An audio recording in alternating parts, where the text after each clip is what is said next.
সাতক্ষীরায় সরকারি খাল দখল করলেন ছাত্রদল নেতা। বিস্তারিত আব্দুল ওহাবের পাঠানো তথ্য ও ভিডিও চিত্রে। সাতক্ষীরার শ্যামনগর উপজেলার জেলেখালীতে আদালতের নিষেধাজ্ঞা উপেক্ষা করে ৩০ বিঘা সরকারি জলমহাল দখলে নেওয়ার অভিযোগ উঠেছে উপজেলার ছাত্রদল নেতা আব্দুল কাইয়ুম আবুর বিরুদ্ধে। গত ২১ এপ্রিল সোমবার এই ঘটনা ঘটে। এ সময় আবু বাহিনীর হামলায় আহত হয়েছেন ৪ জন। দীর্ঘদিন ধরে জেলেখালী জলমহালটি স্থানীয় তহমিনা এতিমখানা, লিল্লা বোর্ডিং ও মাদ্রাসা কর্তৃপক্ষের বুক দখল করছেন। এতিম শিশুদের ভরণ পোষণের জন্য এই জলমহাল থেকে অর্জিত অর্থ ব্যয় করা হয়। সোমবার বিকেলে উপজেলা ছাত্রদলের আহ্বায়ক আব্দুল কাইয়ুম আবু সহ শতাধিক লোকজন উক্ত জলমহাল দখল করে নেয়। এ সময় তারা ১২ থেকে ১৪ মণ বিভিন্ন প্রজাতির মাছ শিকার করে। তাদের বাধা দেওয়ায় সুশান্ত সর্দার, আবুল হোসেন ও আব্দুল আজিজ সহ ৪ জন আহত হয়। মাদ্রাসা কমিটির সভাপতি মোহাম্মদ ইসহাক আলী জানান, জেলেখালী জলমহাল ইজারা নিয়ে সরকারের সাথে তার পরিবারের মামলা চলছে। তাদের আবেদনের প্রেক্ষিতে ২০১৩ সালে মাননীয় উচ্চ আদালত উক্ত খালের উপর স্থিতাবস্থা বজায় রাখার আদেশ দেন। তবে জবরদখলের বিষয়টি অস্বীকার করে ছাত্রদল নেতা আল কাইয়ুম আবু জানিয়েছেন, পূর্বে আওয়ামী লীগের লোকজন এই খালটি ভোগ দখল করত। যেহেতু এটি সরকারি খাল, তাই সকলেরই এটা ভোগ করার অধিকার রয়েছে। এজন্য স্থানীয়রা সম্প্রতি সেখান থেকে কিছু মাছ ধরে নিয়ে গেছে। ওই দিন আমি ঘটনাস্থলে উপস্থিত ছিলাম না, পরে জেনেছি। সুতরাং এতে আমার কোনো দায় নেই। জেলেখালীর খালে আদালতের নির্দেশ অনুযায়ী পূর্বে যাদের ইজারা নেওয়া ছিল তারাই ভোগ দখল করবে এবং আদালত পরবর্তী নির্দেশনা না দেওয়া পর্যন্ত এটি বলবৎ থাকবে বলে জানিয়েছেন উপজেলা নির্বাহী কর্মকর্তা রনি খাতুন। আমরা এই জলমহলটি মাদ্রাসার কাছ থেকে আমরা ডিট নেই, নিয়ে দীর্ঘদিন মাছ চাষ করে খাই এবং ৫ তারিখের পরে সে আবু যুব দলের ছাত্র দলের আবু এসে আমাদের বলে যে তোদের মাছ শাক তুলে নিয়ে আমরা ওখানে আমাদের খাল আমরা খাবো। তাদের কাগজপত্র ছাড়াই তারা খাতে চায়। আমরা নিষেধ করার পরেও আমাদের কথা শোনে না। তারা ৫ তারিখের পরে এসে এখন আমাদের হুমকি হাঙ্কা দেয়। আমরা না শোনায় আমাদের খাল এসে দখল করে, মাছ শাক মারে এবং আমার বাসা ভাড়া করে এবং আমার গ্যারেজ আমার ভাইরও মেরেছে, আমারও গাড়ির সামনে বাড়ি দিয়েছে, আমারও মারতে চাইছে এবং আমার গ্যারেজের দোকানও আছে। সে দোকানে ব্যবসা বাণিজ্য করি, সেখানে হুমকি হাঙ্কা পড়তেছে।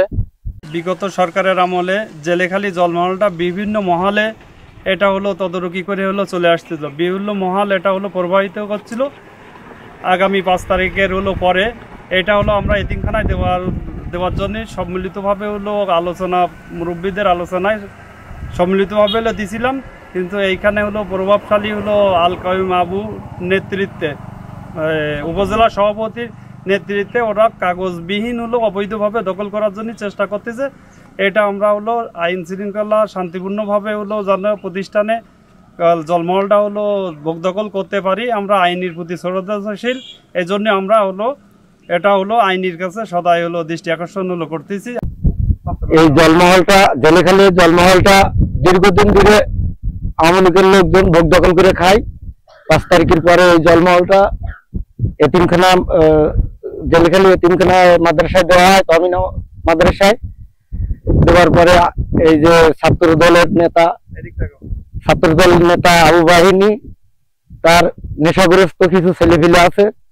এই নেশাগ্রস্ত ছেলেপিলে নিয়ে এই খালে এসে জবরদখল করে। জবরদখল করার পরে এরা যারা এই খালটা ডিট নিয়ে খায় মাদ্রাসার কাছ থেকে, তাদের এসে বাধা দেওয়ায় তাদের মারধর করে, তাদের বাসা বাড়ি ভাঙে, তাদের হুমকি ধামকি এই সমস্ত করতেছে। এই হুমকি ধামকির থেকে, তাদের মারধর থেকে যাতে পরিত্রাণ পায় সেই বিষয়ে প্রশাসনের কাছে দৃষ্টি আকর্ষণ করছি। আমরা এই জলমহলটা করে খাই, মাদ্রাসার নাম এতিমখানার নামে দেওয়া দিয়েছে। এই এতিমখানার নামে ও আমাকে হুমকি দিয়েছে, খালে মাছ শাক আমরা ধরবো। ওরা ১৭ বছর খেয়েছে, এখন আমরা গাছ ধরে খাবো। আমরা বলি যে কাগজপত্র আছে, সে কাগজপত্র মানবে না, সে গাছ ধরে খাবে। সে লুটপাট করেছে, বাসা ভাঙচুর করেছে, মাছ শাক মারিয়ে নিয়ে গেছে আবু বাহিনী। আমরা এতিমখানা থেকে এই খালটা এডিট করে নিয়েছি, তাদের টাকা পয়সা দেই। এরপরে আবু বাহিনী এসে, ছাত্র দলের আবু বাহিনী এসে লুটপাট করে, আমার মারধর করে, মাছ শাক মারি নিয়ে যায়। কোর্টের কাগজপত্র সে মানে না, সে গাছ ধরে খাবে। জেলেখালীর এই জলমহলটি আমার বাবার আমার বাবার পক্ষে স্টে অর্ডার আছে, সেই স্টের অর্ডার অনুযায়ী মুন্সিগঞ্জ কাউসিনা মাদ্রাসা এটা হস্তান্তর করে দান করে। সেইখানে বাবু বাহিনী এসে এই যাতে এতিমরা না খেতে পারে এই তিন থেকে ছিনিয়ে সে তার বাহিনী দিয়ে ভোগদখল করবে বলে গত কয়েকদিন আগে খাল পাড়ে এসে মারামারি করেছে এবং সংখ্যালঘু হিন্দুদের যারা খাল ডিট নিয়ে খালে মাছ চাষ করে খায় তাদেরকে মারপিট করেছে। আমরা বলে আমাদেরকে হুমকি দেওয়া হচ্ছে। জি 100% মিথ্যা। এবং ওই আমি ওদিন ছিলামই না, আমি ওদিন সাতক্ষীরায় ছিলাম। আমি সাতক্ষীরা থেকে বাসায় আসছি 2:30টার দিকে।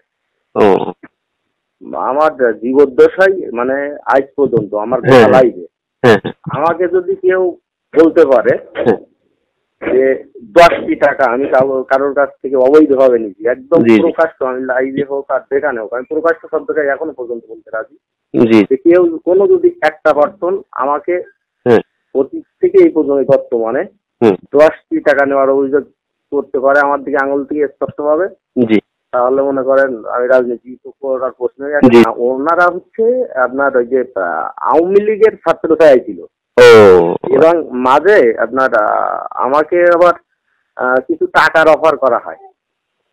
মানে আমার সমস্যা হচ্ছে ওই জায়গায় আমাকে, আমি বললাম যে আমি কেন টাকা পয়সা নেবো, আমি আমার ওই খাওয়া জিনিস তো আমি ছোটবেলার থেকে খাই নাই, আমি এখনো খাবো না, আমার ওটা দরকার না।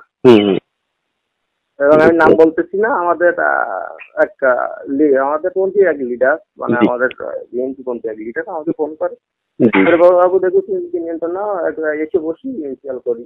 কিন্তু ওখানে তো আমার ব্যক্তিগত কোনো সার্থকতা নাই। ওই যে এলাকার 2-3 গ্রামের মানুষজন আর কি পরবর্তীতে বিভিন্ন সময় ওখানে যাওয়ার চেষ্টা করে।